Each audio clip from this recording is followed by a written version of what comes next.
I'm going to dive in if you're new and welcome to Premium.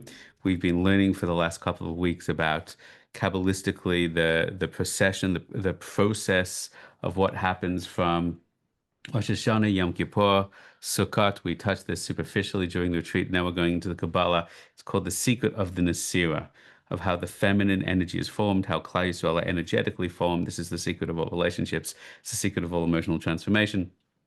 It's the secret of the Jewish exile. It's the secret of why I was going to say something controversial. Maybe I need to say something controversial.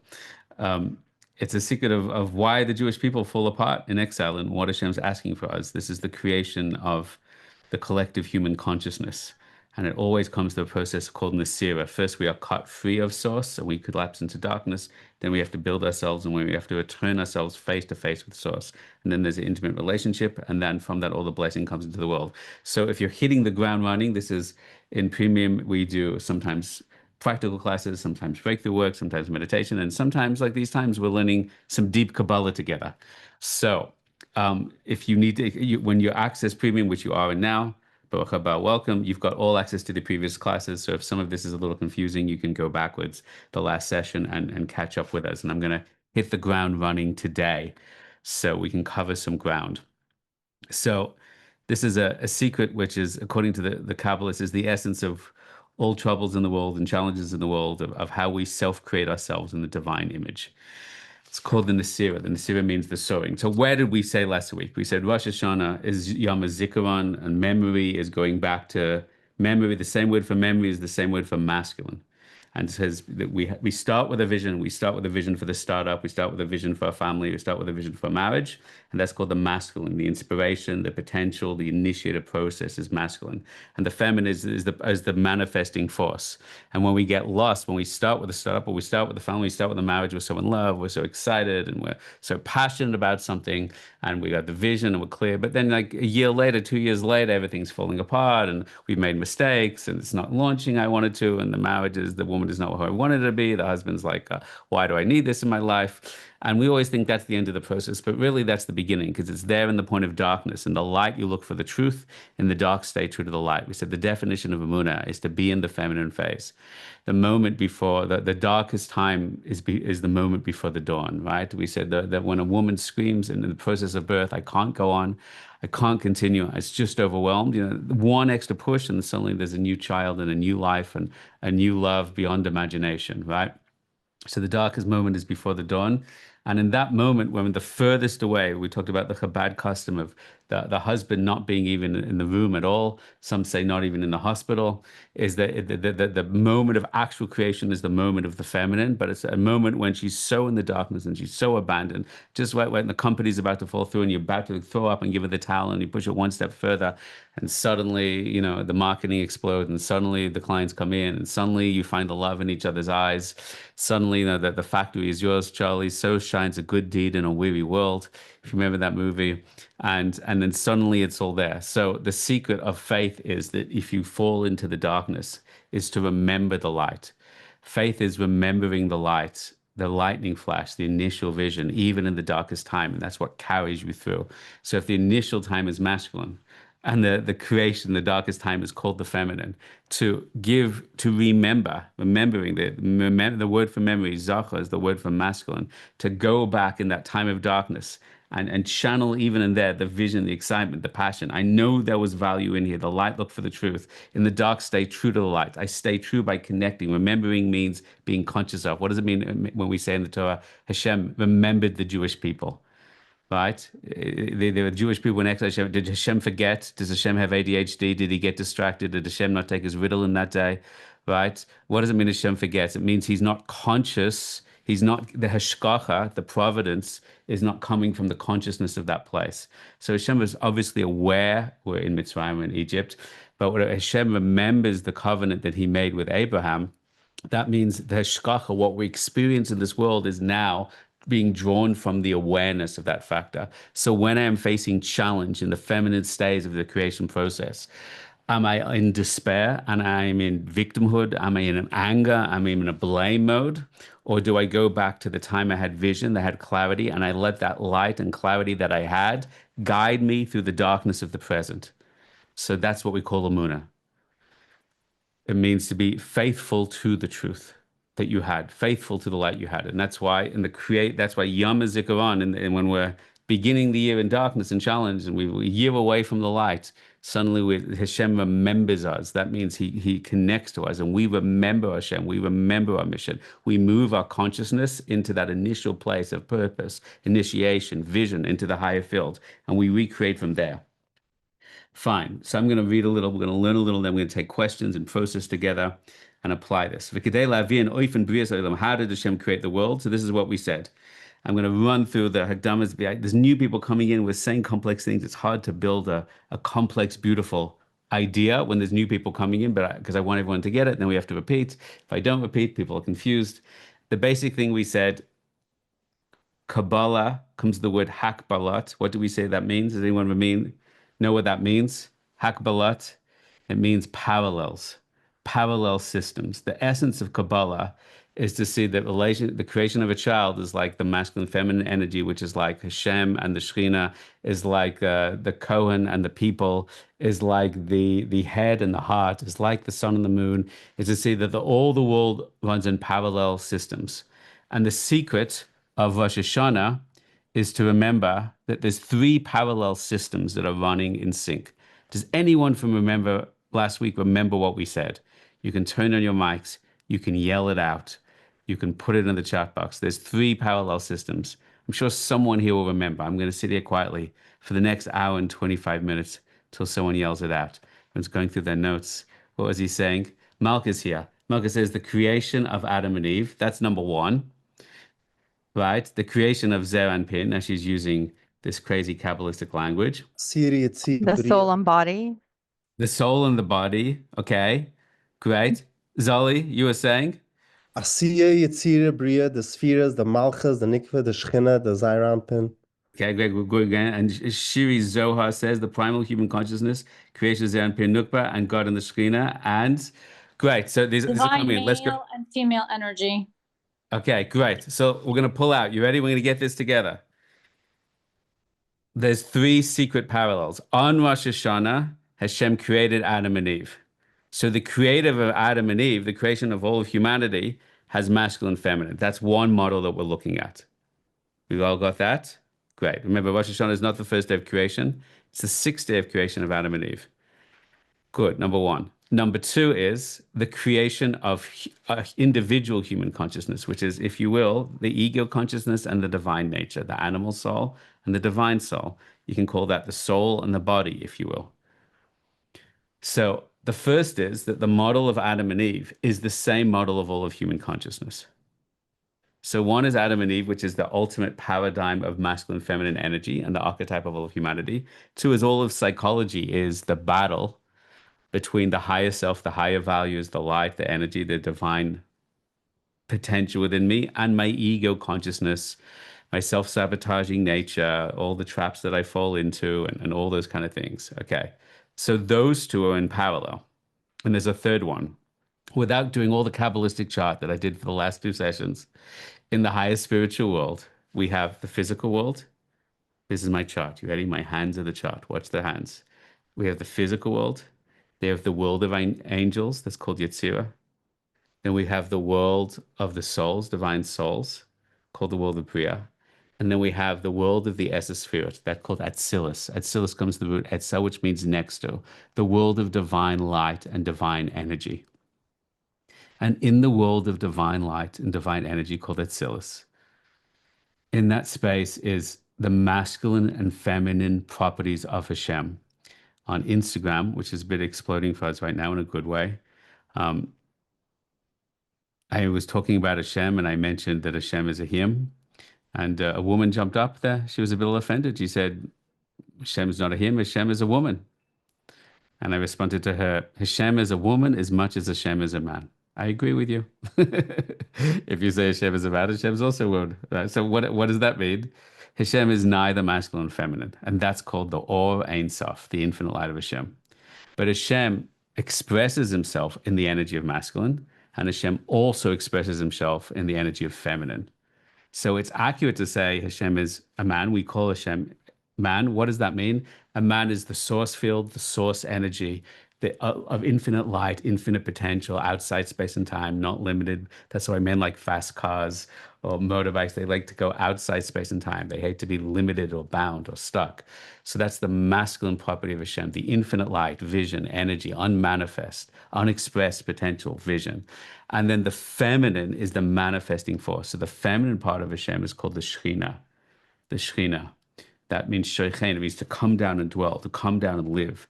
That chava literally means to express. Laila laila yechavedas. So there is a non-gendered version of Hashem, which is the source, the true light of source. And then that light comes down to a masculine energy, which is the container of all the infinite love and goodness and blessing unexpressed that he wants to pour into us. And then there's the feminine, which is the channel, the Aim Kol Chai, the mother, to receive that and to distribute that to the world. Now, here's the interesting part. I'm going to sum this up, and then I'm going to see if you'll get on the same page, and then we can begin today's session. There's three parallels here. The creation of Adam and Eve, our human consciousness, and the masculine, feminine part of Hashem. The masculine has all these words. We'll go through them now. One is called Kudsha Barichu, HaKadosh Baruch Hu. One is called Zer and Pin. These are code words in Kabbalah. And these are names in our Sinner, in our prayer book, in the Torah. We see these names around, so fine. One is called the masculine, and then one is called the feminine. And then there's the man and the woman in the Garden of Eden. And then there's your soul and your body. Your soul and your body is also masculine and feminine. Now, are you all clear with these three different things? Great, great. Now we're just clarifying this. You ready? All these aren't just parallel. They are all electronically synced up. They are all electronically synced up. And this is the secret of Kabbalah. Kabbalah doesn't just mean these things are parallel. That means each of these affects the other things. So let's understand this.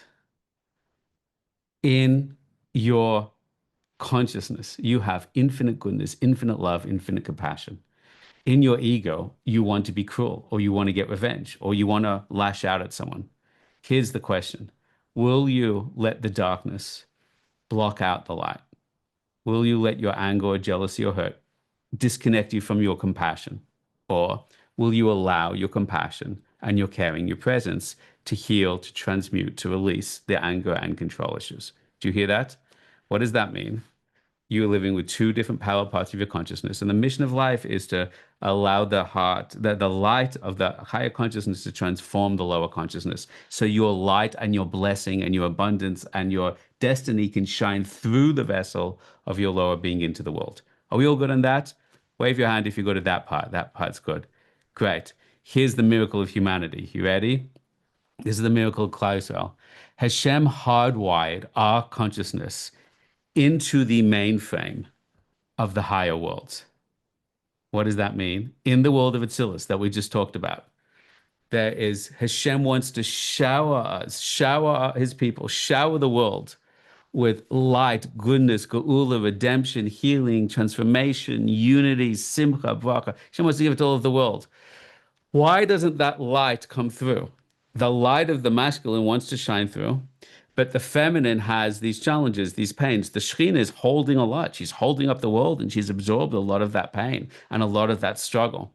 So if the masculine, if the pain of the darkness that the woman is holding overwhelms the light of her soul, the soul of Hashem, the masculine energy, if you will, then it blocks out the light, the Shefa, from getting in.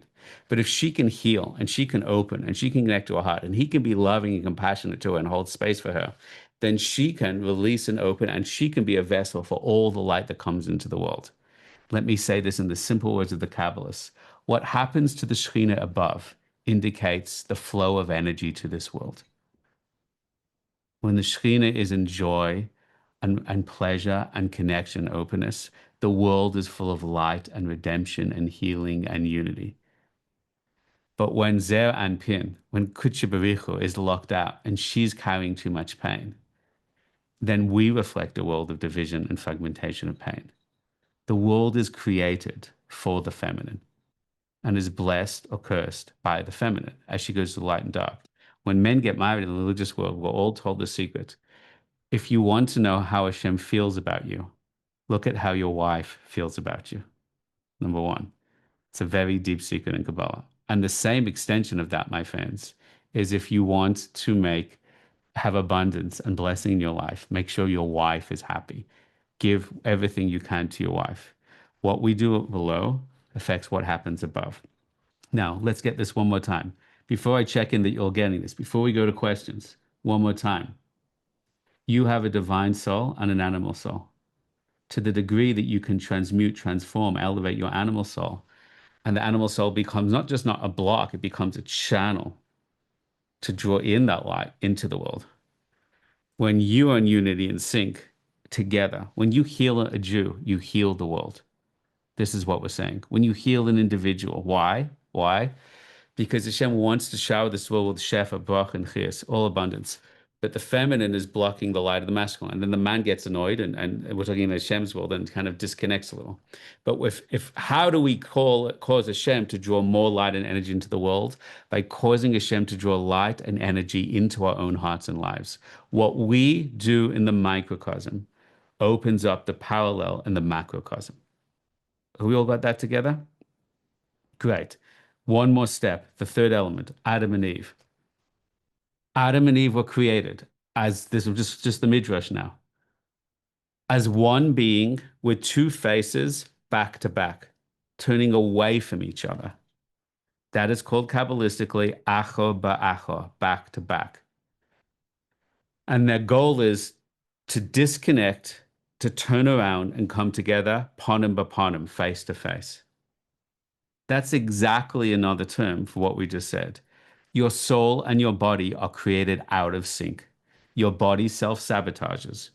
It doesn't listen to your higher nature. You have to have ayahuasca, an elevation retreat, an amazing trip to Uman to even be aware that there is a soul, because we were so dominated by ego consciousness and fear consciousness and pain consciousness and accomplishment consciousness and control consciousness and all success consciousness, etc.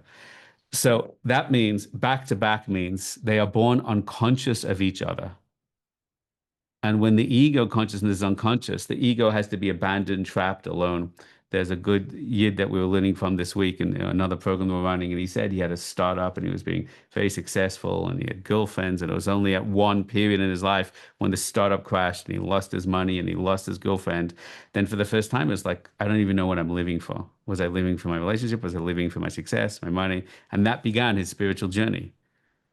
Then he started going to the ashrams and the gurus and the retreats, and he ended up at a retreat a few weeks ago. So this is the secret of Nesirah.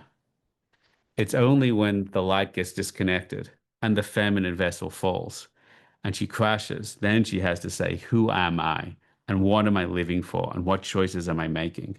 And then she begins to find her will. And through her will, she transforms her nature. And through her nature, she returns face to face with Source. Are we all on the same page? Great. Now, this is what it says. This is already the Gemara in Bracha. Adam and Rishon, Adam was connected together with Eve. They were connected back to back. Back to back means they are together in proximity, but not together in will and intention. Many marriages have a couple living together in proximity. They're physically in the same place. They're building the same family.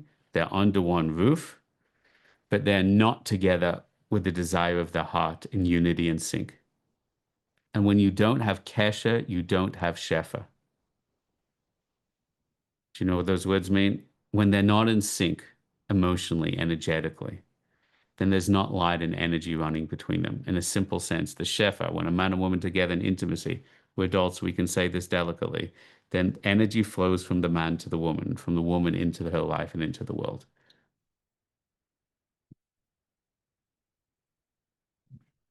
This is a deep secret we're going to speak to today. So I want to say this one more time to make sure you've got this. Adam and Eve were created on Rosh Hashanah. Adam and Eve are one being, one entity. Basa Echad. But every man and woman and the primal human of all human consciousness is created, meaning they're together, but not really aware. And in essence, desirous of each other. And through their struggle, they're going to turn around and become one. Have you got that? That's what's going to happen to all of humanity, number one. And fundamentally, it means all of humanity in our relationship with Hashem. And at the same time, the creation of the world means that the Shekhinah is cut off from Kudsha Bericho. Zer Anpin is cut, the masculine of Hashem is cut off from the feminine. That means Hashem is supporting the world, but not with love and desire. Hashem doesn't really love us right now. What does that mean? Of course, he loves us, but he sees that we've turned away from him.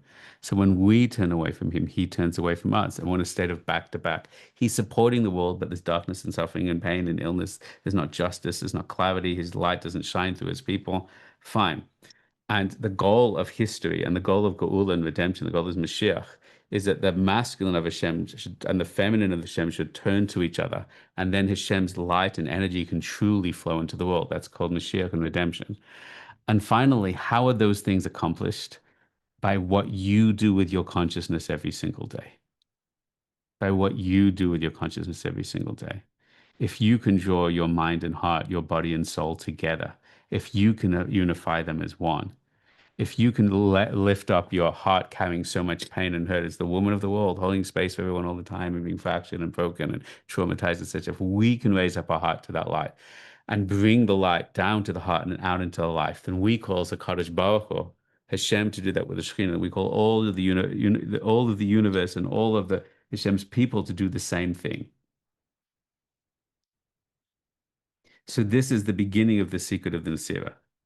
When two things are unconscious, they have to uncouple and fall to find their identity, to turn it around and return back to source. And then the light and abundance flow through. Now, I feel like I explained that 25 times. Is anyone super bored of that yet? Or are you getting something from it each time? Is my first question. You can be honest. I can handle it. Worst case scenario, I'll hang up and go do something else in my time and just to offend it. And maybe I'll come back after a couple of weeks. Nobody be here, everyone unsubscribed. So serves me right. Serves you right. Okay, I just had to vent that. Now we're all feeling better together. Great. Hi. Love it. Never enough, says Eliza. Hands up if you want to clarify something. Clarify something. And we've said those details before. We're going to go much. Eliza has a question. Does anybody else have a question or clarification? Raise your hand if you do. Khani has a question and clarification. Great. Okay, very fast. Here we go. Khani, and then Eliza, and then Khani. Yes. How does that tie in with the Jews being the feminine and Hashem being the masculine? It's exactly the same thing. The more we open up to Hashem, then we become the vessel to shine Hashem's light into the world. Okay. That's it. There's one mechanism at play: darkness and light, vessel and light.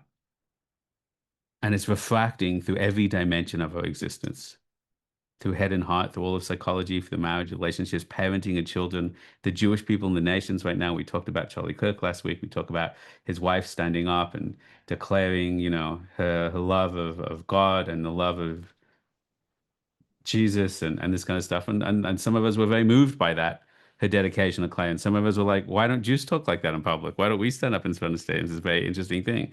Why aren't we being the light? Because we're so identified with, this country hates us, France hates us, and the left hates us, and the right hates us, and this podcaster hates us. We're so identified with our own trauma, we've stopped standing in our light and shining. We can't even defend Israel. We can't defend ourselves. We can't. The religious hate the secular. Secular hate is religious in Israel, and. So we're so divided. We're so distracted. We're so conquerable. So Hashem has to make us fall more until we find the will that we're not going to be held underwater any longer. So we're going to stand up and find that clarity. It's the same game over and over. Every woman I've ever seen in an abusive marriage, I don't want to offend any women. It's not a powerful woman in her light doesn't end up in an abusive marriage. And if she does, she gets up and steps out. There's a vulnerability that she had, a silence that she had in her life, a victimhood she had in life, a lack of confidence, a lack of her own clarity. And that can be a gift that she gets put in that marriage. And the fact that she stays there means she hasn't found her soul yet. And the second she finds a soul, she finds a light. She's like, why would I tolerate this? That's such a profound moment. Why would I tolerate this? Why did I tolerate? Why did I allow myself to be there for so long? That's the will awakening, the soul awakening. That's what's happening to the Jewish people right now. What's it going to take for us to go, why was I here? And the second she gets out, there's always this question, I can't believe I allowed myself to be there so long. in the beginning, I can't believe he made me be there so long. But you can take a look up and walk out. I'm not saying it's true in all cases. It's true in many cases. I'm not victim blaming, you understand? Talking to the power that we have when we awaken to make the profound decisions we need to make in our own lives. That's happening with our people. So Hashem, when we live unconsciously, when we live disconnected, Hashem will drop us into further unconsciousness until we can't tolerate it and we awaken. That's the Nesirah. The Nesirah is Hashem wants us to go from back to back to face. And what he does is he puts Adam to sleep. The woman is born when the man is put to sleep. The woman is born when the man is put to sleep. Think about that. I've said this before. I'll say it again. The whole awakening part of in the feminine movement. Again, the Me Too movement has a lot of problems, but also has something very strong and good in there. And that's called the Etzadas Tevara. There's a positive and negative. But the whole, when men are unconscious, women awaken. And sometimes it takes a woman to be around a very unconscious man for her to wake up and say, who am I? Who am I? What am I doing? Right? Now, this is not that men are small and women have to be big. This is that we're supposed to be big together. We're supposed to be in our light together. But there's a truth and a depth to the fact that Hashem awakens us by disconnecting us. The thing that we turn to is rendered unconscious, so we have to fall out and find ourselves. That's a very deep secret. In businesses and companies, that's very true. There's core things that they don't face, core challenges that they push aside, and it's only when everything crashes, then they have to pull very deep and say, why are we doing what we're doing and how we get there? It's only then they can make the big shifts they were destined to make. So this is a pattern that happens all the time over and over again in your life. This is the secret of the Nesirah. Karen, hi. Okay, so a couple questions. So initially, though, so when Hashem cut Chava away, that's when also HaKadosh Baruch Hu and Shechinte were separated also at that moment? And So this is what we say on Rosh Hashanah. Hashem goes back to the beginning of the creation of the world. That's an axiomatic principle. Rosh Hashanah is Midas of Din. It's not a day of light, it's a day of judgment. And judgment means back to back. When Hashem creates the world each year on Rosh Hashanah, everything goes back to the factory default setting, which is Adam and Eve are back to back. And that means Hashem and the Shekhinah are back to back. And the shofar blowing is the moment they begin to turn towards each other.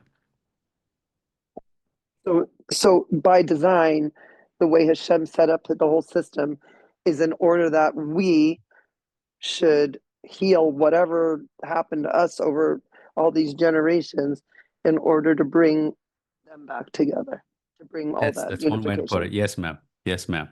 And what happens when was there ever a time in our history that we were together, or is the system Sure. Well, the Garden of Eden was a time of together, and the first base of Mikdash in the time of Shlomo Melech was a time of peace and blessing to all of the world. So then right. How did we fall at the retreat, I think we're all together. That was a good time. Yeah. Well, there's three times in history, I think. The parallel for the world. Hello. Of course, we'd have Gula for sure. So we all have in our own lives moments of redemption and moments of exile. And it's the moments of light that give us strength to fight the darkness. I understand there's someone in every space that says, Rabbi, I've never had a day of blessing in my life. I can disagree with you. I can hear it and cry with you. But in history, there's always the oscillation. It's very deep that at the beginning of the year, we default back to back and back. That's because the net definition of this period of history is disconnection. We've talked about this before. The name of the word world, Olam, comes the root of the word Ne'elem, which means hidden. This place is a place of work. It's a place of disconnection. And Hashem says, I'm glad you work through what you work through each year, but let's default back to the disconnection. Default back, we're not covering any ground. Hashem's like, we're nearly there. But we need to keep going to the disconnection energy to awaken the will to turn it around is the shofar, and that begins to awaken and turn it all around. Let me take, does anyone else have a question? Shiri, use your mic. I do. Like human connect. Great. Hi. So Lisa, I just want to take questions for anyone else. Let me just cover the ground. Shiri, you have a question? Sure. Hi. Yeah. Thank you for that. Hi. Yes. And I was wondering, you were mentioning that when a man is asleep, when a man is asleep, a woman awakens. And Hmm. so what Does that would be, resonate with you? I mean, to an extent, sure. And I guess I'm wondering what would be the most, call it energetically effective or the most supportive way for, there is a movement right now where the feminine is rising and the men are still kind of maybe in some ways in their slumber. So what would be the most effective way for us to invite them to awaken? Sure. So the kind of idea that the feminine is awakening and the men are slumbering is an archetype, but I don't necessarily it's true across the board. I can think of many marriages I know where the woman is awakening and the men are asleep. I can also think of many marriages I know where the men are wide awake and the women are asleep, right? So I think there's on a societal level, you see fascinating dynamics happening. But I think there's many men awakening and who are doing the work. And I think there's many women that can be asleep. And I think that if you're talking about a specific, as a general invitation, I think it's condescending and inaccurate to say we need to wake up the men, as much as it's condescending and inaccurate to say, hey, women, why don't you get out of your emotions and stop being smart and objective like us? I think that there's many human beings that are moving across the board. I think women more naturally are more intuitive or more connected to their heart work. But their weakness is they can be more vulnerable to their emotions in the darkness.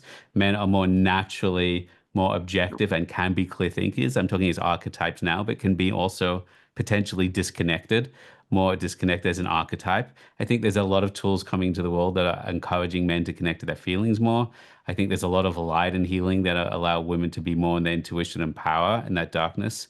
Um, I think I kind of think like, part of the work that I do in the greater world is the question about how do we contribute to people that are terribly stuck.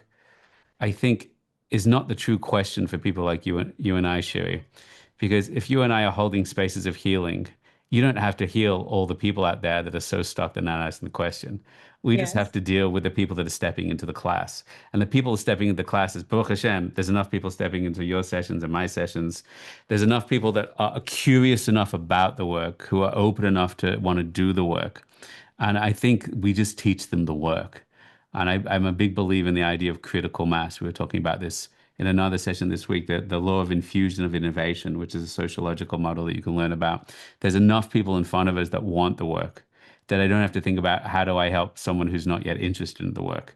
So I kind of ducked out of your answer, but I believe intuitively that that's a deeper answer. When a person comes to you and wants to do the work, then they're open and we listen to what's blocking it and we help that light come through. I see enough men in front of me that are open to that I believe if we open those men deeper and we go to the next level, that will happen. And I believe for sure if we do that with the women, then that is happening. Does that make sense at all? It does. And I guess like the nuance, thank you for that. And then the nuance for me is that I think I'm really hoping to get clarification on. So it's more of a be still and be in more of a receptive state of people that are coming forward and not make any proactive moves towards coming forward and inviting them. Is that? You can always invite, but I mean, even the people that you invite, what you hold spaces in medicine. I'm not sure I exactly do, what you do, I do, Sherry. I do hold spaces. I think also I'm wondering also just like as for the women, do we just do our healing work, our awakening work, whatever we want to call it, individually and not merge No. with the men? Let me put it this way. If you go online and you market a medicine ceremony somewhere, right? You're not getting some accountant in the middle of Wall Street who hates medicine, who hates inner work. He's not like saying, okay, you're getting a low-hanging fruit. I mean, you either got people that's been in that space before, or people that have heard about it from a brother or sister in a cousin are curious, or people that saw a video about Burning Man, right? So you're not really getting a completely ice cold audience because they would be nuts to come to Costa Rica and do ayahuasca. They would think all of you people are flakes and nutcases and delusional. So the people who are either in this space or close to the space are one step removed, right? And meanwhile, they're going to go back to their parents and tell them about it, and they think it's crazy, but then they hear, oh, something beautiful happens. So there's enough it's one thing to announce and to invite. But then who comes to an elevation retreat? It's not the person in Meshurim, in the Yeshiva that doesn't even believe that they have a heart to work on. It's people that have already stepped a little into the awareness of it. There's people that have been looking for Jewish meditation all their life. There's people whose wife had a breakthrough and they've heard about it from them. So of course we can invite, but inviting is really opening up an energy that there's something here of value to those that are ready. We're not doing hard sales to completely cold calls, right? And I do think that's part of a deeper direction of the answer. In my years in standard Jewish outreach, I was very troubled about the idea that we take kids on campus and we give them money to come and learn, and then we give them money to come to Israel. And what I found is it wasn't effective, and I think largely it wasn't effective because these people were not, by and large, in a seeking open place at all. And therefore, even as a healer, Shiri, I think that when you try and help someone that's not ready to do the work, even as a healer, you don't feel that you're using your resources and your consciousness well, because there's so many people that are ready that we could be directly supporting them. So I think that's the part I'm speaking to. Thank you. Fine. So we're going to go on. Are you all ready? Minette has a question, then we're going on. Yeah, just a Hi. quick question. Hi. Yes, I ma'am. just wanted to make sure I was interpreting what you said right. It sounded to me as if you were saying that it is necessary to have the brokenness before you can actualize full potential. I wish that wasn't true, Minette. Do you think that's true? I don't know. I don't know. Don't we all wish it wasn't? I, I think it is.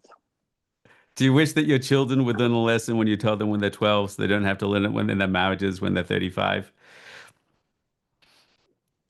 And there is an answer to your question, Minette. but I was thinking specifically when you were speaking about couples, about like between a husband and a wife, like there needs to be you need to almost get to a point where you're fixing what's Okay.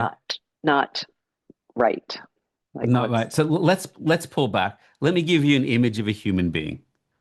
Okay. And this is the human being that Rabbi Nachman would talk about. This is the human being that Yisrael Salanta, the founder of the Muslim movement, would talk about. And the Baal Shem Tov would talk about this. So I don't care if you're Hasidic and you're into Musa. Every stream of our tradition talks about this. That a human being lives their life every day. And Rabbi Nachman says for an hour a day, you pull out a life and you go to the forest. And Yisrael Salanta, a revolutionary, said just like we have a base medrash in every time where we go and learn, he said you have to have a base of musa, a room, a space where you step into for an hour each day and you just look at your life and you meditate and you say, how am I going? He says it has to be a dedicated space. Amazing, revolutionary. If only we'd set that up in every city, that there's a place, a sanctuary you go to every day where you can open up your heart and look at it. So imagine this, because this is all what our sages say. Every day you take an hour off. And you do, the term is cheshbon nefesh. How am I going? How am I treating my husband? How am I treating my wife? How am I treating my kids? Do I have a good work-life balance? What did I say wrong? What fear or doubt or lust did I get caught in? And you become aware, self-reflective. You journal, you speak that out in his Bodhidas, whatever your approach is. And then you begin to clarify that in your mind and you begin to shift out of those emotions and release them. And you open up your heart again, you step out into the world. So imagine that we taught people how to do that and people live that life. Now, what does that mean in answer to Manette's question? If you don't have a mechanism for A, becoming self-aware of how you're living your life according to your own values, and B, once you are self-aware, we don't want to acknowledge that we're making mistakes. Why? First of all, because I'm going to feel like an idiot. Second of all, okay, now I'm going to feel helpless because I don't even know what to do. If I'm blowing up my marriage, I don't want to acknowledge that. I'm a great husband. I'm a great father, but you're never present. I don't want to hear that. And now that I've acknowledged that, now I have to fix it. I don't know how to fix it. I don't know what to do about it. Does that mean I'm a failure? Does that mean my marriage, everything is condemned? I have generational trauma. It's not just me. My parents were messed up. Their parents were messed up. It's just this burden of heaviness. Now listen to this. Imagine that for an hour a day, you had the skill set to be able to look on your life and ask yourself, not when you have a midlife crisis at 50, not when you break down and have to go to a therapist in 5 years from now. Every day, how did I go in the last 23 hours? And when you see, oh, there was a little too much anger, a little too much tension. I wasted too much time over here. I got caught in that feeling. One is you have the awareness, insight, profound insight. Second of all, you now have the real-time skill set to shift that. You know, what I found is in elevation, when you give people the skill set to shift things, they want to know what they're doing wrong because it's awesome. A man with a bunch of cool tools in his hand, he wants his wife to say, The door needs fixing because then he can go down, he can pick up the skill set, he go, "Hey, we'll part this." When you have the skill set, you want to use it. Men love using their tools. It's great. So now pull back. Imagine that for an hour a day, you would assess the last 23 hours. You would have acute sensitive awareness about what needs working, and then you'd shift it and release it and you come back to your life.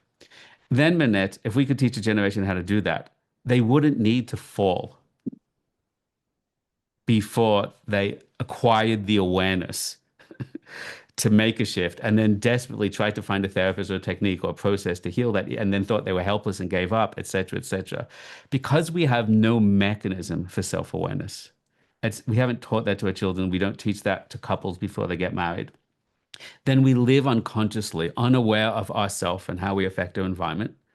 And therefore, how do we get the awareness we have to change? It often has to play back against us for days, weeks, years, until we see the consequence, until we can then be brutally awakened by what I've created, and the less aware we are. I had a Rebbe in Yeshiva, he said something very profound.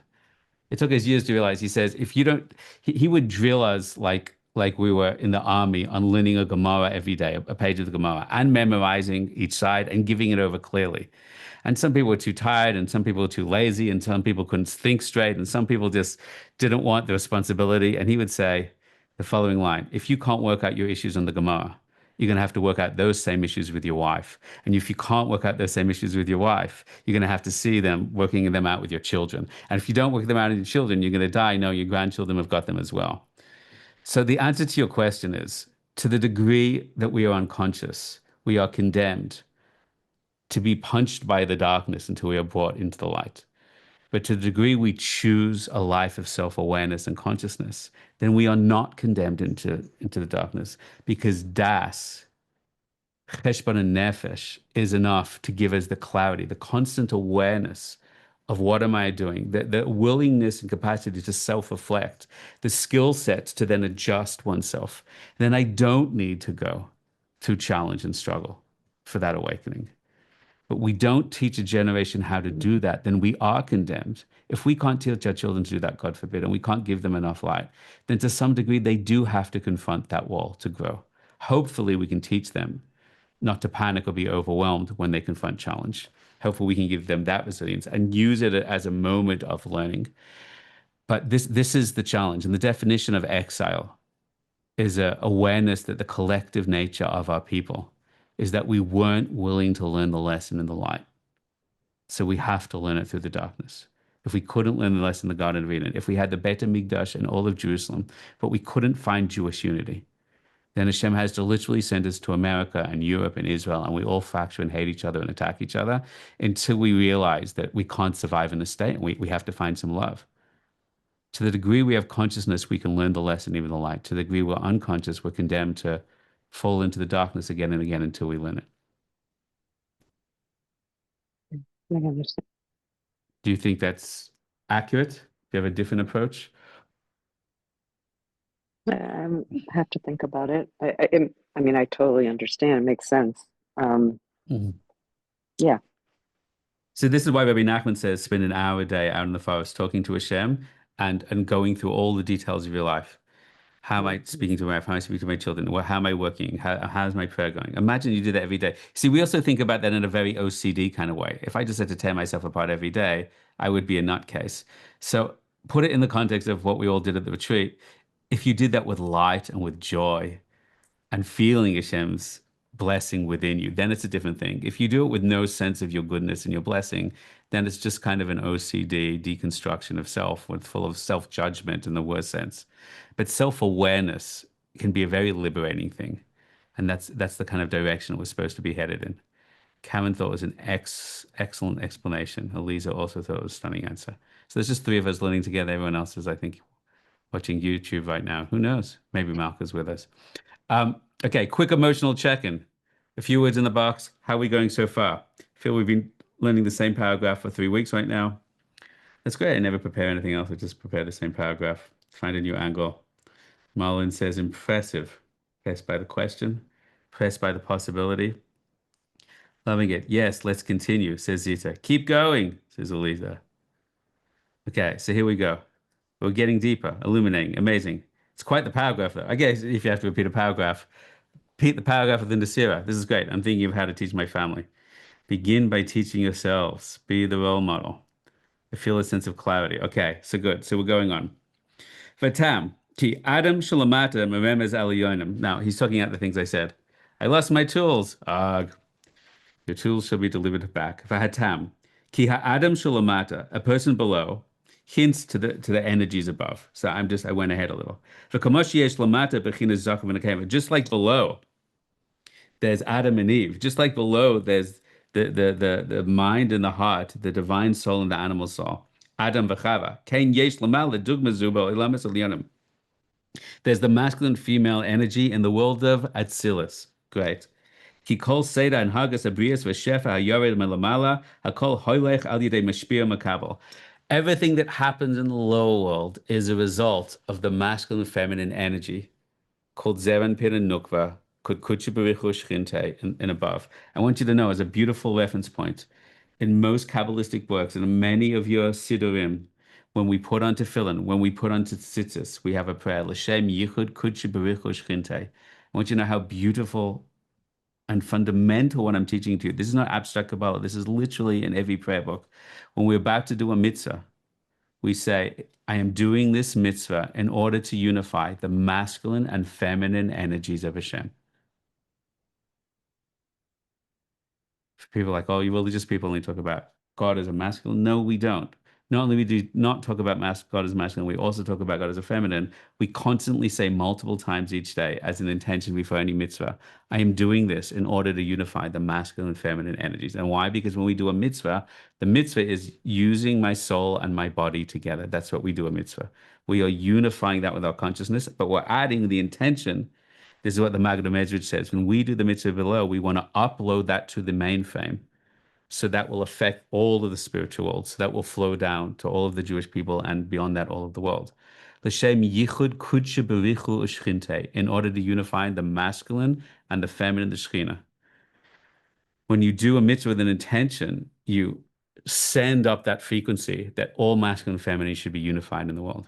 So our whole tradition is based on the fact of unifying masculine and feminine energy. That's why the rising of the feminine always means to return in unity to the union with the masculine. Now, I don't want to get political in this, but can I talk this out in a sensitive way?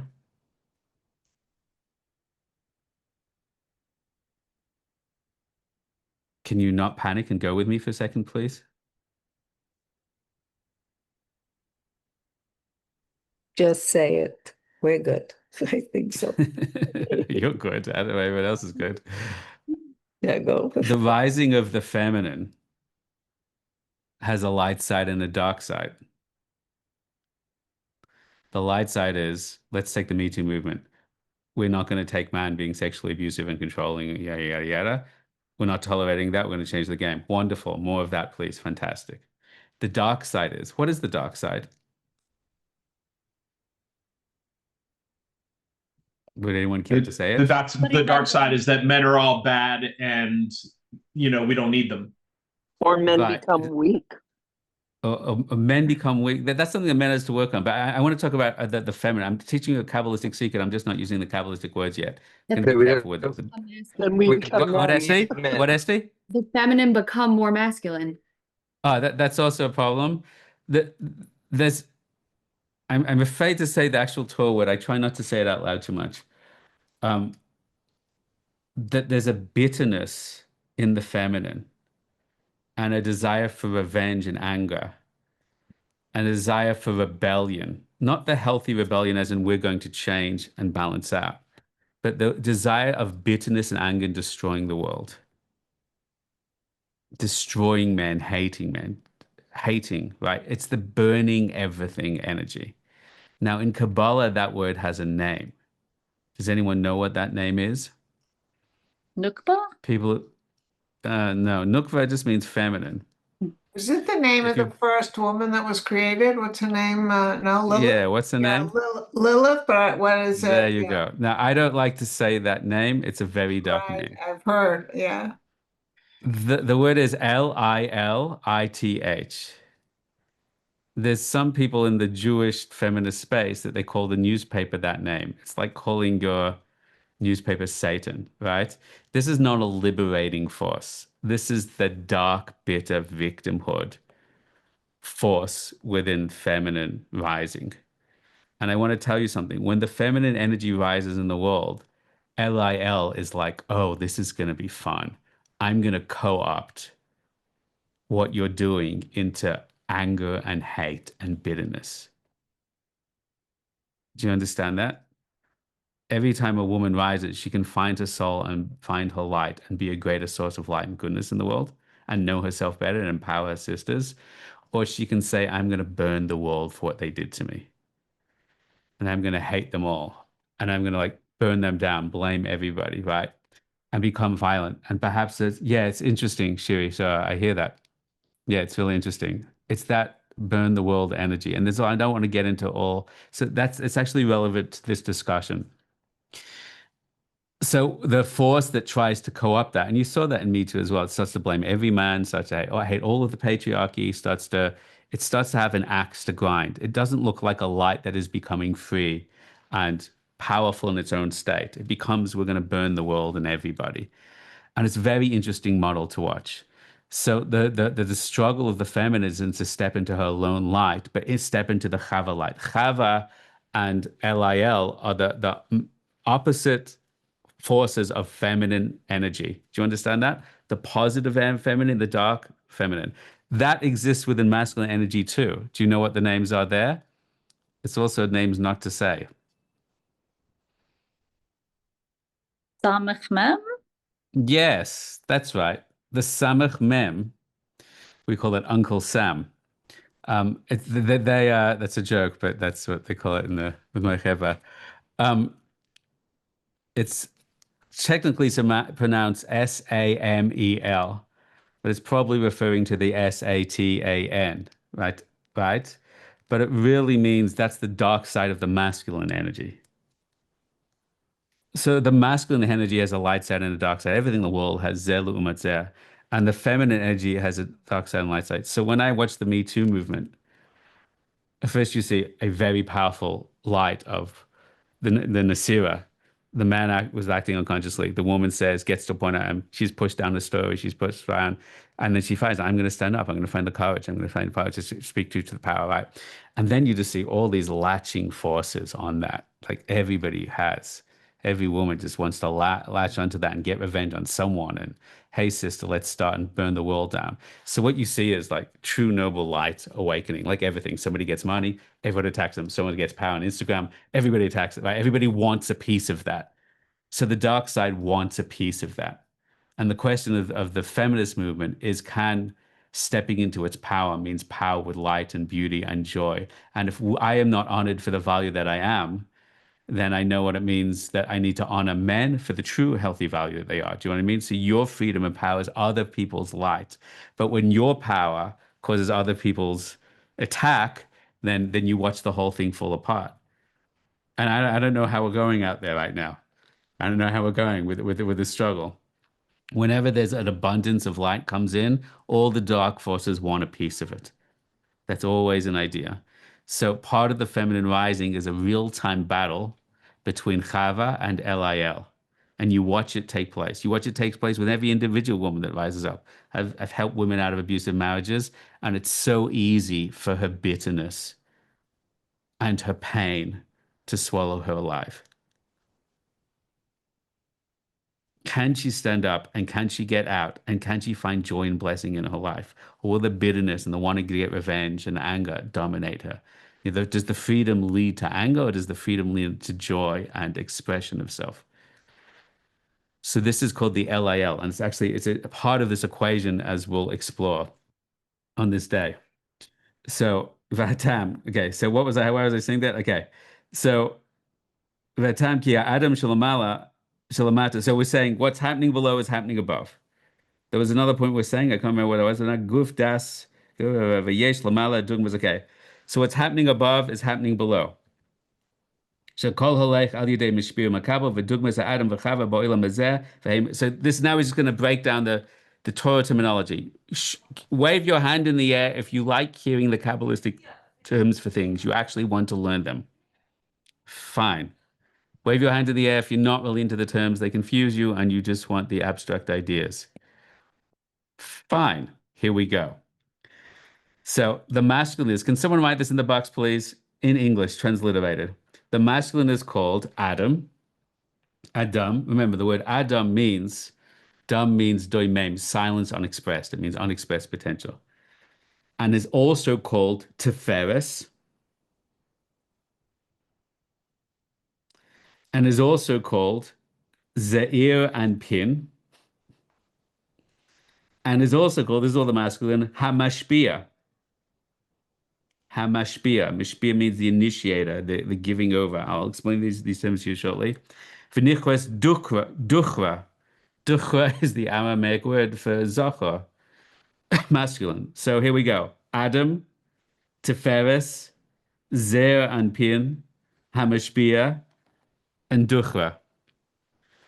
So it's like Adam Avisha. And there's one other term it uses. Kudsha Barichu, the Holy One, blessed be He. That's the name of God. Thank you for that, Yehuda or Ruth. I bet it's Ruth. Kudsha Barichu, feminine is rising. Okay, so let's look at these words. Actually, I'll tell you what the feminine equivalents are. So let's write out the feminine equivalents. So one is Chava, and then Malchus. Chava and then Malchus, and then Hamakabel, the receiver, and then Nukva, and then also Shchinte, the Shechina. Now there's one more we haven't looked at, which is the Neshama and the Guf. Neshama and the Guf. Okay, let's look at these words. Adam and Chava. The word dam literally means unexpressed potential, and Chava means to express. You've got that duality.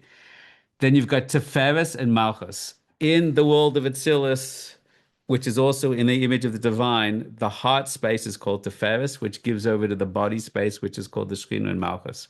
So Tiferes means the giving over the heart to the body, and the giving over the body is the vessel to receive. Zer and Pin and Nukva are talking about the same dimensions. I'm going to say this one line. I don't want to confuse anyone. If you know a little Kabbalah, you'll be happy to hear this. Nukva, Zer and Pin means the six midot. The six midot, meaning chesed to yesod in the world of Atzilus. Don't have to worry about that if you're not into it. If you get into a little Kabbalah, you know what that means. And Malchus, and Nukva means Malchus in the world of Atzilus. Fine. So the six go into the one. Kudsha Barichu, the Holy One, blessed be He. The Holy One means transcendent light. Holy One, holy means transcendent, not immanent, not embodied. The woman is the embodiment. Holy One, Kudsha Barichu, the Holy One, the transcendent, the not embodied light, Barichu. But Baruch in Hebrew means may it flood in, may it be drawn down, may it be manifest. So we actually call Hashem the transcendent light, may it be manifested, may it be drawn in. That's actually how we call Hashem. Kudsha Barichu, the transcendent, may be drawn in. That's where every woman looking for a soulmate is saying, where is that greater light to reach up to be drawn into me? And the word Shechina comes from the word Shoichein. That means, Shoichein means to come down, to dwell. A Shechuna, where you come down, where you live. That's what we call the Beit HaMikdash. What does the Beit HaMikdash mean? In the Talmud, they called their wives Beisi, my house. Not because the wife was chained to the sink, God forbid, because the house literally means the vessel, the womb, the vessel, the container to which the seed, the light can come in. So the Beit HaMikdash, the temple, which we say is the place in the world where you experience the Shekhinah, Hashem's revelation. The reason we don't know the feminine energy today is because it's not embodied, because it's disconnected. Listen very carefully, this is beautiful. The word Beit HaMikdash literally translates as Beit. Bayit means the house, the vessel, the feminine. Mikdash means the masculine, the transcendent. So you're saying a house that embodies the transcendent. So now you understand that we are called a Beit HaMikdash Ma'at. Every one of us is called by the mystical writings a small temple. What does that mean? Because if I can take the vessel, the bayit of my consciousness, and bring divine light into it through mitzvahs, then I become a place where light is embodied, the masculine and feminine unite. When I do a mitzvah, unite the masculine and feminine. L'shem yichud kudshi b'richa. The temple is a place. The temple is called Lev ha'olam, the heart of the world, right? In the center of the temple, if you actually see the center of the temple, if you actually see the bird's eye view of the temple, you guys ever seen this before? Nobody knows this. I find this astonishing. I find you all astonishing. Why don't you know this? Why have you never seen this? What's wrong with you all? So I just need to vent sometimes. Give me a second. It's worth it. You'll get a cup of tea or whatever you want to do, really. I don't care.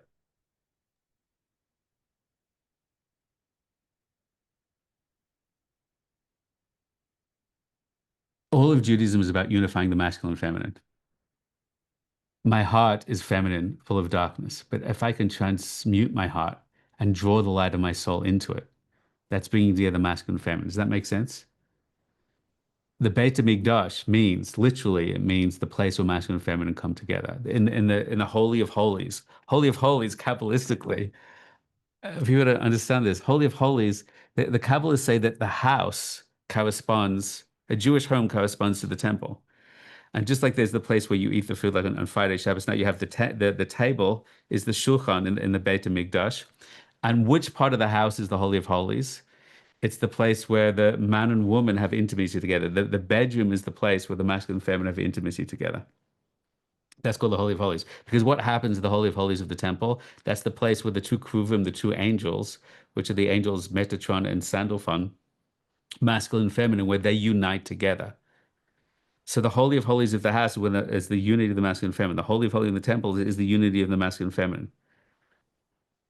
That's why it's always covered over, because it's a place of intimacy. We don't just walk into that place. It's for the Shekhinah and the Kodesh Baruch Hu. And when we listen very carefully to this, it's very, very profound.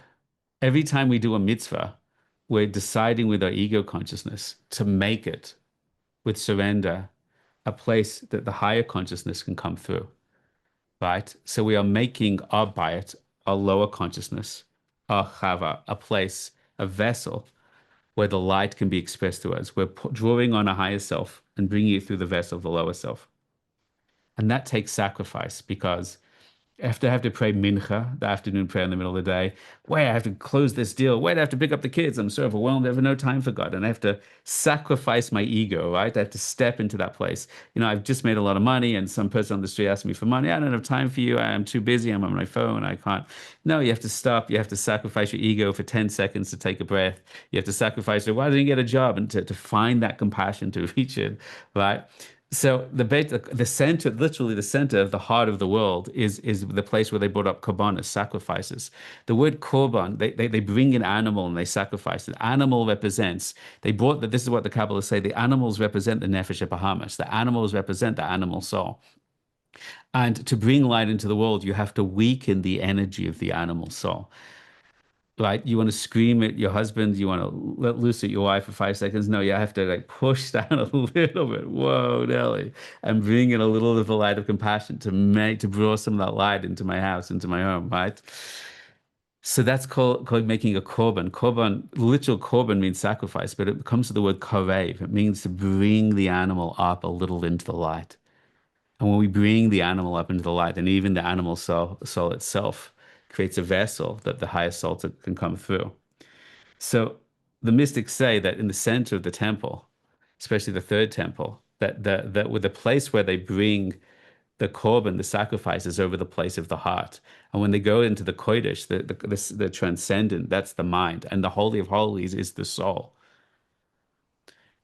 And therefore, when we bring light down into our heart and we overcome and we release and we heal the trauma of our animal soul and the ego identity of the animal soul and the lust and the fear of the animal soul, and we create a place for the light to enter our heart, then from our heart, it can go out to the whole of the world. And from our heart, that light can inform our actions and our choices to make us more wise, more present, more compassionate, more giving to ourselves and the world. Is that making sense so far? So this is why every time we do a mitzvah, we say, Asher kiddushanu b'mitzvosav. So this is how beautiful this is, unbelievably profound. When we put on tefillin, we say, L'shem yichud kudshi b'richo. I now want to unify the masculine of my soul with the feminine of my body. I'm doing mitzvahs with my body. So they are having an intimate connection. And through that, I want to now open up that Kuchi Barichu in the higher world unifies with the feminine, with Shchinte, and floods light and energy into the world. And so my soul, when I put on tefillin, so to speak, my mind and my heart are unified together. That's why it's a wedding. That's why the tefillin is the box, the chuppah. I go around my hand 7 times, like the kala goes around the chassan, and I literally say, I literally say, I will marry you because I'm marrying the soul and the body. I'm marrying a Kodesh Baruch Hu and the Shekhinah. Now, this is all fine. Even when I do a mitzvah, I say, Asher Kiddushanu b'mitzvah sav. Now, listen to the word. Everyone said that 1,000 times. What does it mean, Asher Kiddushanu? It simply means you sanctify us with those mitzvahs, right? But the word Kiddushanu is actually the word for wedding, Kiddushin. So I'm literally saying the masculine and feminine are having a wedding. The masculine and feminine are unifying in my consciousness and in the higher world when I do a mitzvah. Isn't that beautiful? And from that, I become a temple. I become a beit, a vessel of mikdash, of light, of energy that flows through me into the world. The Beit HaMikdash, according to our sages, are literally the model of a human being. And the Ramchal and others say, if you specially map out the third Beit HaMikdash, I'll send something unbelievably deep, the Ramchal says. First of all, look at this. It's amazing to me that Jews don't know this. I hope you can see this. Here is a model of the Beit HaMikdash, the third temple from above. It's literally a human being. Here is the mind, the conscious and the superconsciousness. Here is the heart. Can you see it? It's literally a model of a human being. And this is literally where everything is. The mind, the higher conscious, the superconsciousness. This is the heart where they bring the korbanos. And more than that, the Ramchal says there's actually 3 temples. And if you look at the first temple, it's a mishkan, which is very small. And he says that's like the seed inside the womb. And then the second temple is more developed, but this is the third temple that's fully developed into a fully formed consciousness. Is that amazing? So now you understand what the temple is, the heart of the world. And when we align our mind and our heart, our holy of holies, which is the neshama, into our intellect, which is the holies, and bring that down to our heart and sacrifice the animal, then we become a channel of light and embodiment in the world. And that's unifying the higher world and the lower world, which unifies all of human consciousness, Adam and Eve, which unifies Hashem and the Shekhinah, which floods the world with light.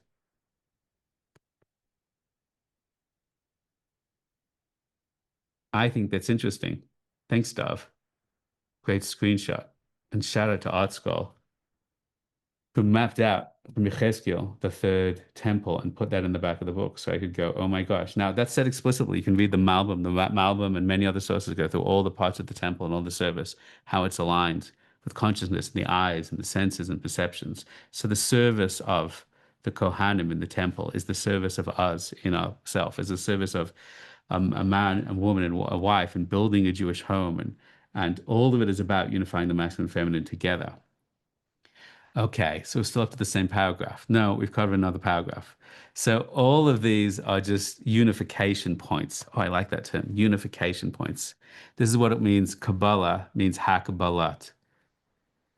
It's understanding the parallels between the temple, between consciousness, between our relationship to Jews and non-Jews. It's also the same thing. Between Hashem and Klal Yisrael. Sinai was a wedding between Hashem and the Jewish people. We were the Kala. That's classic sources, the Talmud. It's also the same dynamic. So first of all, realizing that everything runs on the same pattern, A.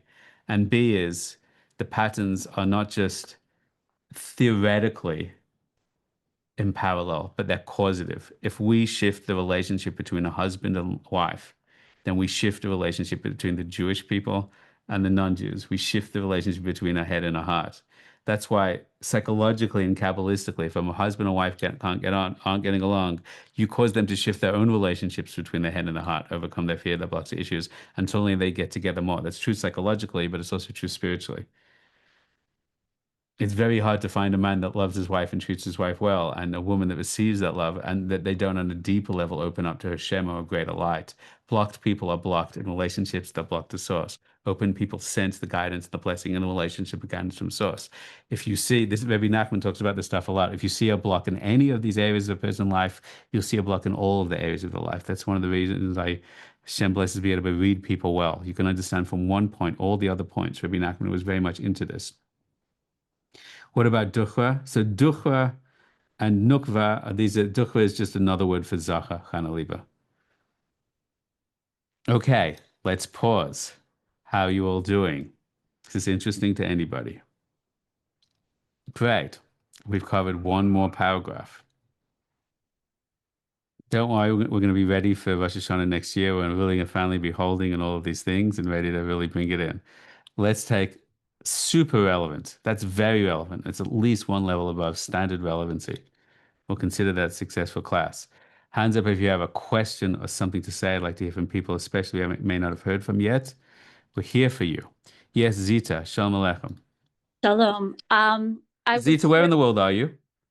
In New Jersey. How did you get to Elevation?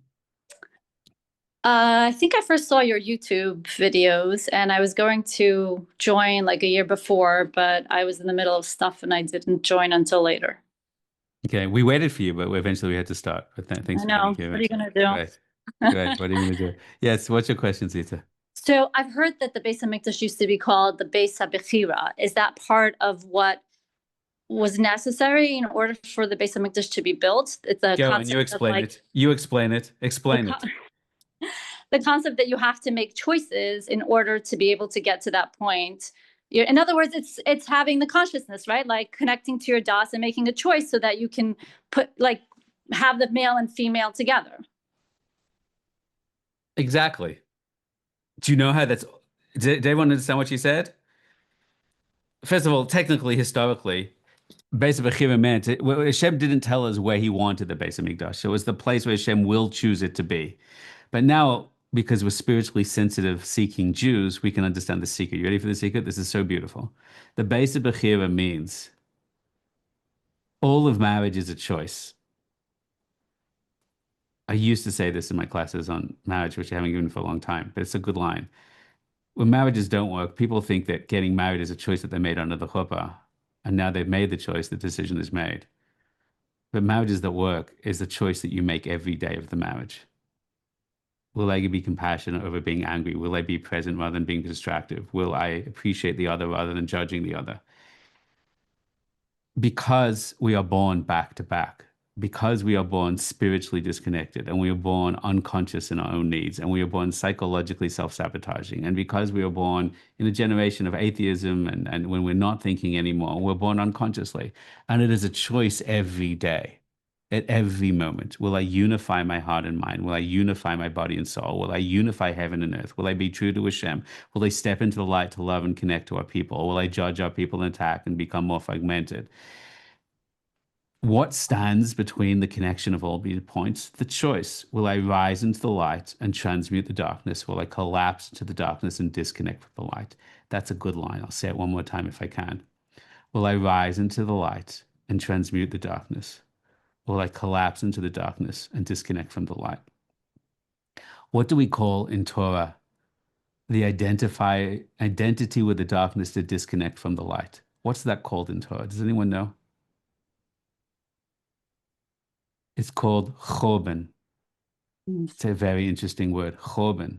Chorban Beit HaMikdash.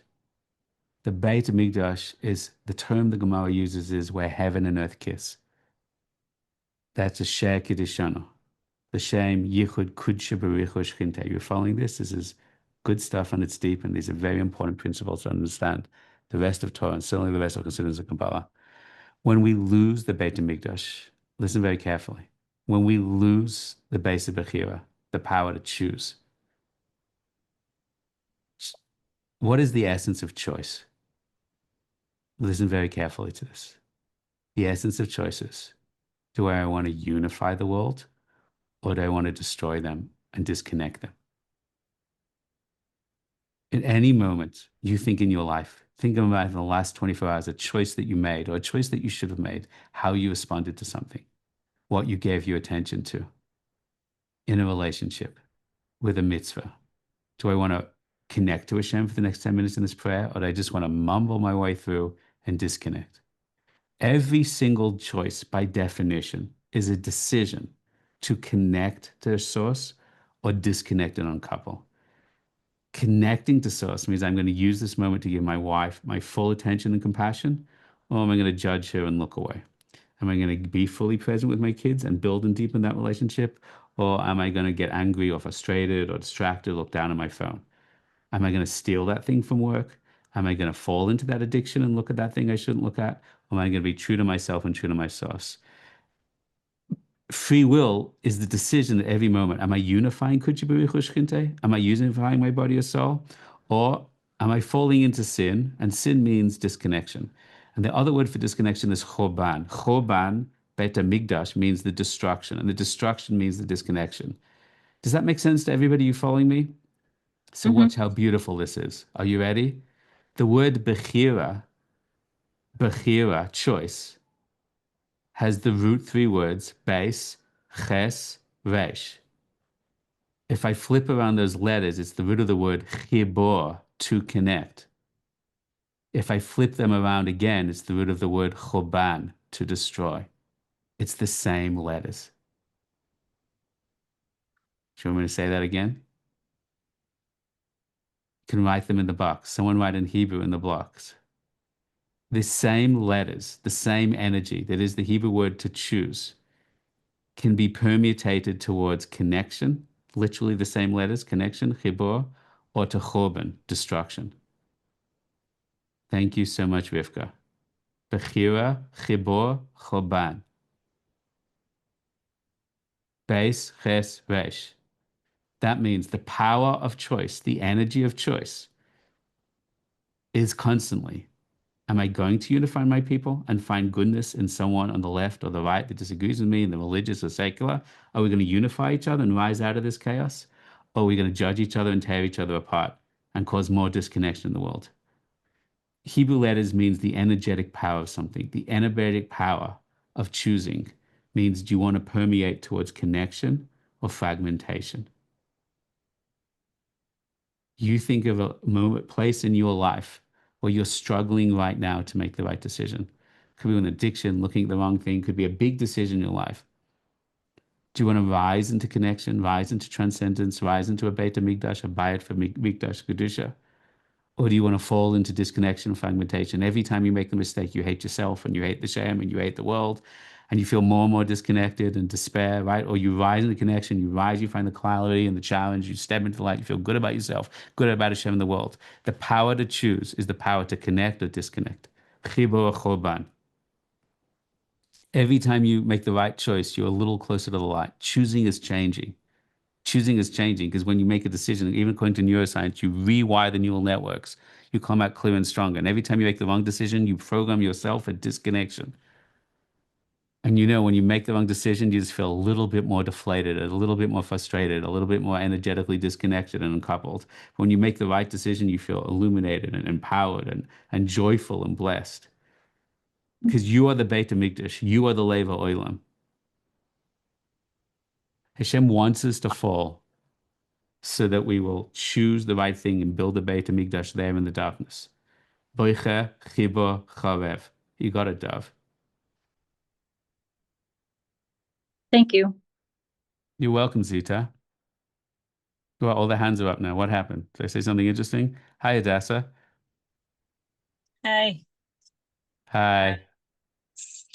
A question that I had, you mentioned about, this question I've had in the past, about like this place of intimacy between a couple is like the most holy space. And I've always wondered about like, why is it that we have to cover Sfarim and, you know, that can't be in the same place if that's something that's so holy? It's an interesting question. What do you think the answer is? Honestly, this bothered me for a very long time. It's like, sounds contradictory. Like if you're saying it's holy, then I don't think it's contradictory. I think we have to be a little real with ourselves. when a person is in that place, are they doing it with the utmost of Kedusha, with true transcendence, or is it a place so ripe for also our ego and also our lust that it also draws it out? I think the goal is that we work very hard to transcend that place. But I think the default mechanism is, of all the desires in the world, that is the hardest place to be truly transcendent in. And I've advised many couples that are struggling in marriage. I don't know how to say this in a sensitive way, but don't worry about sanctity in this area. Worry about connection and pleasure in this area. When Jews, religious Jews, try and be too holy in this space, it can be very, very destructive for the relationship. Worry about enjoying it, about being together. I don't want to sound inappropriate, about pleasuring each other in an appropriate way. When you try and be so transcendent and so meditative that you're no longer in your bodies, you're no longer caring for each other, right? Then that could be a place which is also very destructive. So I think the beginning, there's a line I use in Elevation a lot, which is a line we have to teach a few of our brothers and sisters in the religious world, which is you have to be healthy before you can be holy. You have to be healthy before you can be holy. Nobody teaches about intimacy in the religious world. Just it should be healthy. There should be love. There should be connection. There should be pleasure. You should care. Okay, just have that first. Then if you wanted to get to meditations and not thinking about your body and all this kind of stuff, fine, halavai. So I think that the nature of it is there's so much physical desire at the beginning, then I think that's what it's talking about. That's a very energetically overwhelming place. And there's lots of Torah and Kabbalah about that as well. That desire is just very intense. And it's very few the people that can truly do that in a transcendent way, in a way that it wouldn't affect other things. And I think it's very fascinating we cover over Sram. So would it be true to say that for that person that's in the place of that transcendent space that they wouldn't be covering this farm? Hadassah, when you meet someone like that, send them to me. I'd love to learn. Meet such a holy person and get a blessing from them. And I think that's a theoretical question. I don't know. Okay. I don't know. But also, you're not Right. really alone. You're not really alone when you have Sfarim in your bedroom. You have the neshamas of the. Can I tell you something? Can I say something very beautiful? According to certain halachic sources, I know this is not relevant, but it's super relevant. You can take a sefer off a shelf in a bookshop and throw it in the bin, and you don't need to put a geniza in a geniza. Because the kedusha of a sefer only activates when somebody learns from it. Now, we don't necessarily hold that. Please don't put your holy books in the bin. Give them to me. I like reading holy books. But there's an idea that the kedusha of something only activates through a human consciousness. The more you learn from a sefer, the more its kedusha is activated. Our mind and our consciousness deeply affects our environment. We talked about it a little at the retreat. The idea of a makom kavua, of having the same places that you're mashpia kedusha. You should all have one place in your house, which is where you learn, where you pray. If I can afford it, for sure, I'd have a place like that. I have a little bit of a room over here, but sure, I've always wanted a mikveh and one holy place, right? To have that place, because our consciousness profoundly infects our environment. Literally walls. There's a tzaddik in Jerusalem that's so holy that if I can't get to a minyan, or I make it there a little late for the minyan, I go and stand in his place. And the energy is so powerful of Yitzhak Meir Morgenstern in that place, without a doubt, right? So our consciousness deeply infects our environment, and that is all the way through halacha and all the way through our sages. I can tell you story after story after story. I'll tell you a great story because I'm out of time to tell stories, but I'm glad we covered at least one of her paragraphs. Do you know who the Amshinav Rebbe is, Hadassah? No. The Amshinav Rebbe is one of the biggest tzaddikim in the world. There's a picture of him over there. I'm sure I can share it with you. Draw pictures around. He's a tzaddik that other tzaddikim go to. He's the one that when he benches after meal, he benches for like an hour at a time, an hour and a half each time. He's always in the state of connection. So when I used to teach at Neve Yerushalayim, the seminary, so there's one time we had to stop class early because the Amshinav Rebbe made a chasana for his daughter there at the seminary. I don't know why he chose that. They had a big hall and he wanted the environment of Kedusha. And like all the chassidim came. It was a very funny, interesting day, especially for the Baal Tshuva girls. They'd never seen a Hasidic wedding or anything like that. So a couple days before, the Amshinov Rebbe came to get a tour of Neve. I think it was like a week before, but I remember being around what was happening. Like nobody knew who he was. I knew who he was, and obviously the manager knew. I was like amazed that the static was coming in, and he wanted to get a tour of the whole campus, and he wanted to approve where the chuppah is going to be, where the kisei kal is going to be. And this is not like this guy's not a manager. He's like it's Sadik in Shemayim, mamish. And I spoke to the head of Rabbi Yonah Refson after like what happened. He said he told me a very amazing story.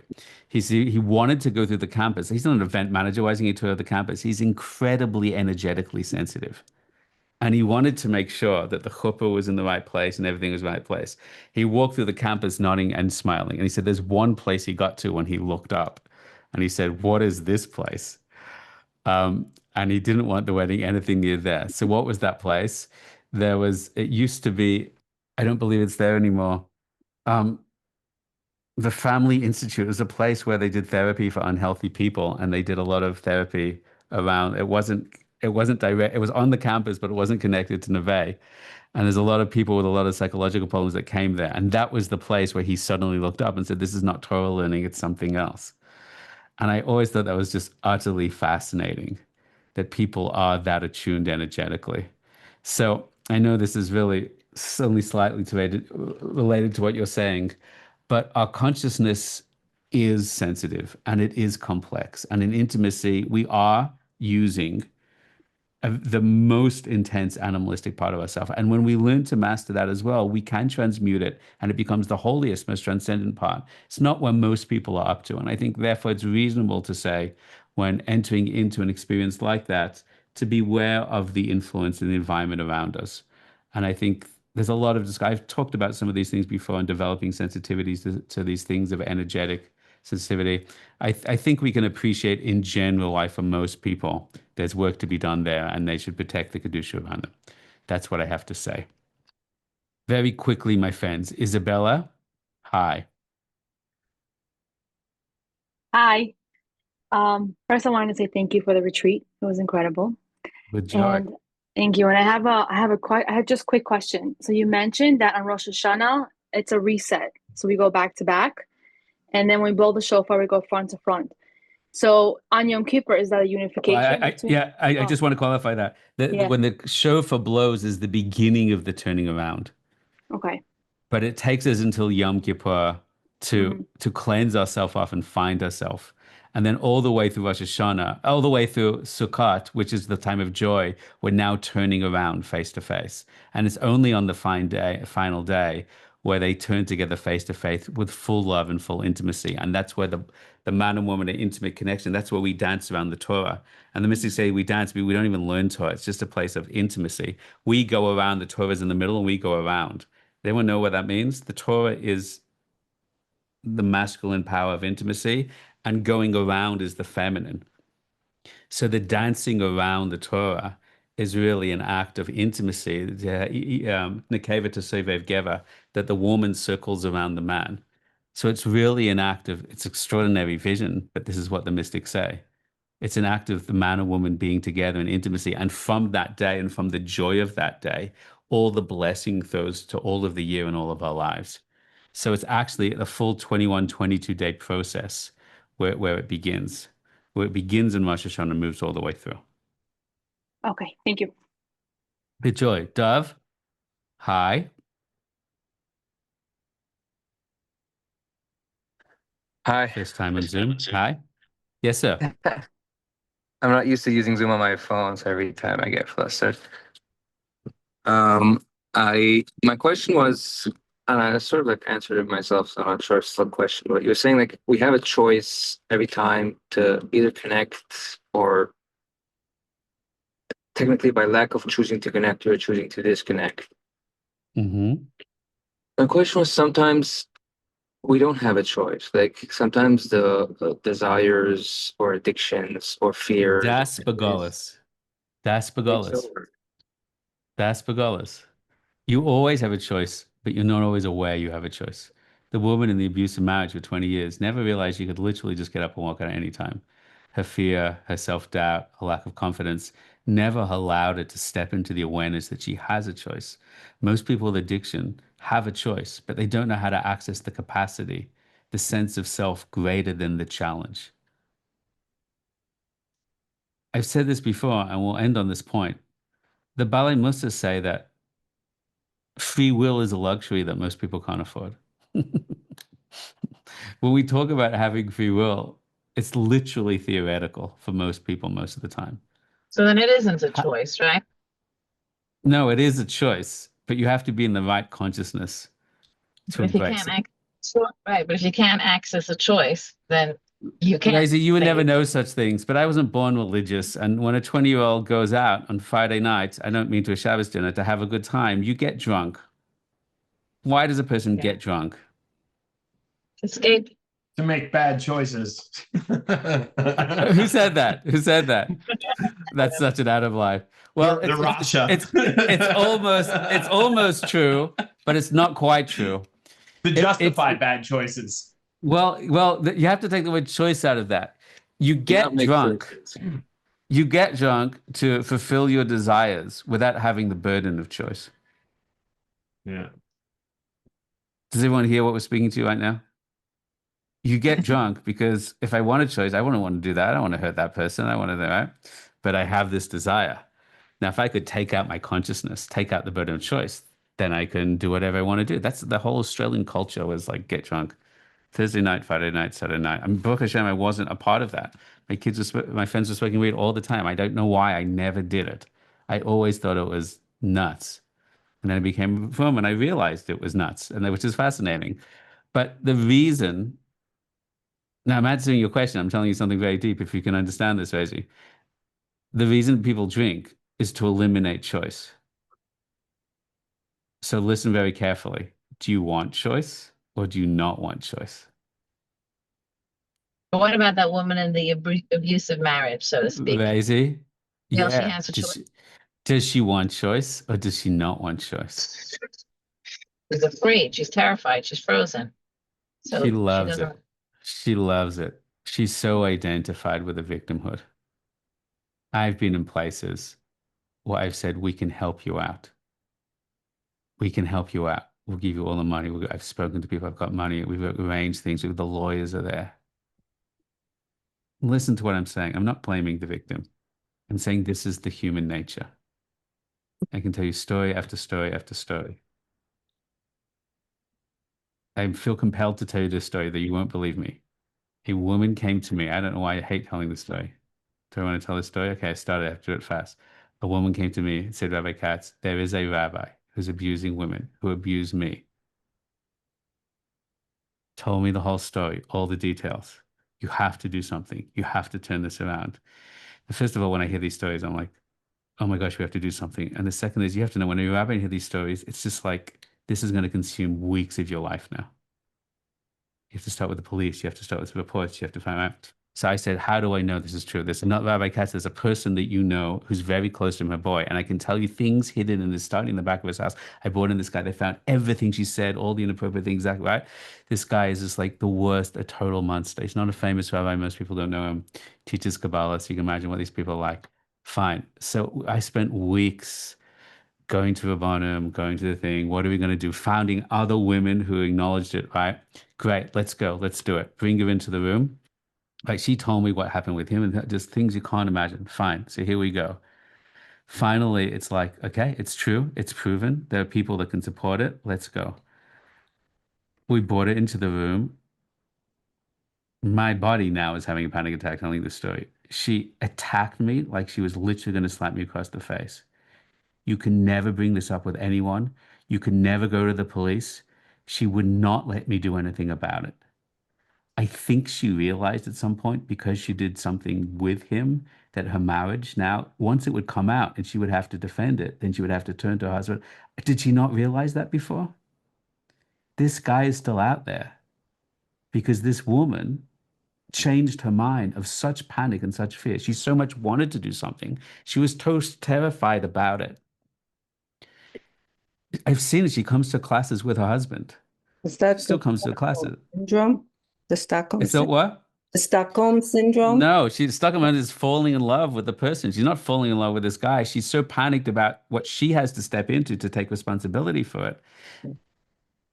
Free will is a tremendous burden. Leadership means, true leadership, means the capacity to make the responsible right decisions all the time for yourselves and others in the world. It's hard. It's hard. We would rather get ourselves drunk on victimhood, on pain. We would rather, here's the secret, disempower ourselves. Who am I? I can't do anything. I'm small. Let somebody else take him to court. Rather than saying, I am capable and I can make the decisions. We get ourselves drunk every day. We get ourselves drunk every day. We would much rather fall into the same traps of victimhood or despair or yayush, or I just don't have the power, I won't be able to do it, to say that I don't have a choice, to pretend it wasn't me, to blame everybody else. The reason I treat my family this way is because of my father did and generational trauma, and we'd much rather blame everybody than realizing that we are powerful enough to make the decision. Wow. So you don't have free will until you're willing to take responsibility for free will. To realize that you can make changes, to realize that you can, right? We would much rather pretend that we can't and have excuses and blame the world. Most people blame as a form of sedating their personal responsibility. Wow. Most Thank people you. would rather, you hear it? You hear it? Yeah, absolutely. Yeah. So your meditation as we step into Yom Kippur is, what choices could I make and do I need to make? But I'm not even allowing myself to think that I can make. Most people don't want to make decisions about their relationships which aren't healthy. They much rather have lots of narratives about their spouses to blame. But people like coach in business, they'd much rather blame the market is really messed up right now. People aren't buying that. Rather than saying, maybe I made some bad calls. Maybe we didn't pivot in time the product, even though everyone told me to pivot, right? It's a very fascinating thing. We disempower ourselves to sedate ourselves, to keep ourselves unconscious, because it's difficult to own it and step it into it. But when you learn the Vekas work and when you learn the healing work, then you realize it's okay to own the issue because I have the power and light to correct this. And you believe that you have, and so too, you can become a builder and a connector, a person of chibur, his rabbis. The word Devakas, by the way, is the same word as the word connection. Bechira is a choice of Devakas or disconnection, of Chorban. The Baal Shem Tov says explicitly, after in this class now, I said that 10 times, that every moment you have a choice between connecting to Hashem or idol worship. You're either in Devakas or you see the world and yourself as an idol of disconnection. But to realize that is a really high level. The essence of meditation on a simple psychological level is to realize that there's enough light within you to be able to watch the noise in your head and realize you have a capacity to choose otherwise. The most basic element of Devakas, of Tikkun Amidas, of mindfulness, is to realize that you have a self that does not have to be reactionary to the stimulus in your mind. Who is it that said, Sophie, help me out with this. What's the basic line? Is that between stimulus and response, there's a moment. Well, what's that famous term? Anyone know that? Sure, you know what this is? I know the phrase, but not, I think what the word is choice between stimulus. Right. Was the choice. I think it's Viktor Frankl. Somebody look that up. That's the basis of meditation. Until you teach someone to meditate, what does meditate mean on the Masibala? Here's my anger, here's my pain, here's my lust, here's my justification, isolation. Oh, but I'm watching it. And the second you say there's me and the thing that I'm being watched, in that gap, there's, well, I could choose something different. I don't have to choose the reactionary response. And then you have Bechira, then you have choice, then you have light, you have a blessing. But most of us want to close that down so we don't have the burden of choosing. Well, most of us are afraid that we'll choose wrong, we won't be able to do it. So we get drunk on guilt, on self-hate, on lust, on ego, on power and control. I'm going to dominate everything and run the world and be in charge.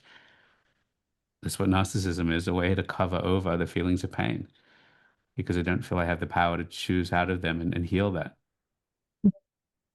Okay, that's a lot to think about.